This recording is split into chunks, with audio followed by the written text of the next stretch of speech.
اعوذ باللہ من الشیطان الرجیم بسم اللہ الرحمن الرحیم۔ پیارے بچوں السلام علیکم۔ جماعت سوم مضمون اردو۔ بچوں ہم نے یہ سبق پڑھا نانا خرگوش، تو بچوں آج ہم اس کے سوال کریں گے۔ اس کا سوال نمبر 4 ہے بچوں۔ آج آپ اپنی کتاب کا صفحہ نمبر 76 نکالیں گے اور کتاب پر دیکھیں گے۔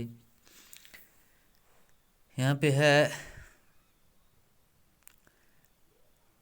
الف کے ہر جملے کا دوسرا حصہ بے میں تلاش کر کے جملے مکمل کیجیے۔ یہاں پہ ہے کالم الف اور یہاں پہ ہے کالم بے۔ تو بچوں کالم الف کا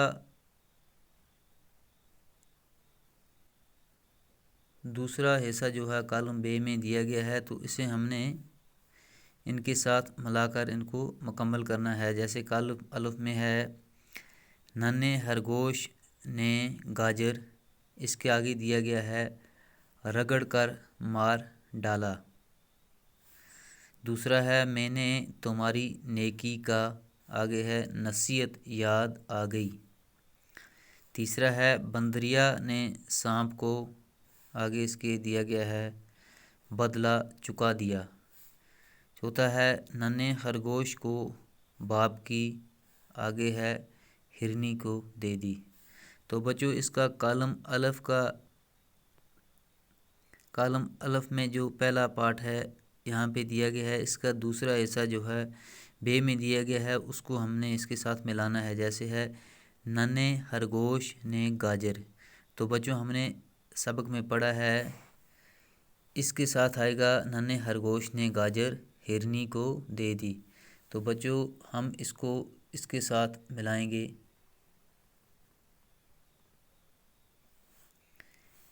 پہلے کے ساتھ آئے گا، آپ اس کے ساتھ ملائیں گے ننھے خرگوش نے گاجر ہرنی کو دے دی۔ دوسرا ہے بچوں میں نے تمہاری نیکی کا، تو بچوں اس کے ساتھ آئے گا بدلہ چکا دیا۔ میں نے تمہاری نیکی کا بدلہ چکا دیا۔ تیسرا ہے بچوں بندریا نے سانپ کو، اس کے ساتھ آئے گا بچوں یہ والا بندریا نے سانپ کو رگڑ کر مار ڈالا۔ چوتھا ہے ننھے خرگوش کو باپ کی، تو بچوں اس کے ساتھ آئے گا ننھے خرگوش کو باپ کی نصیحت۔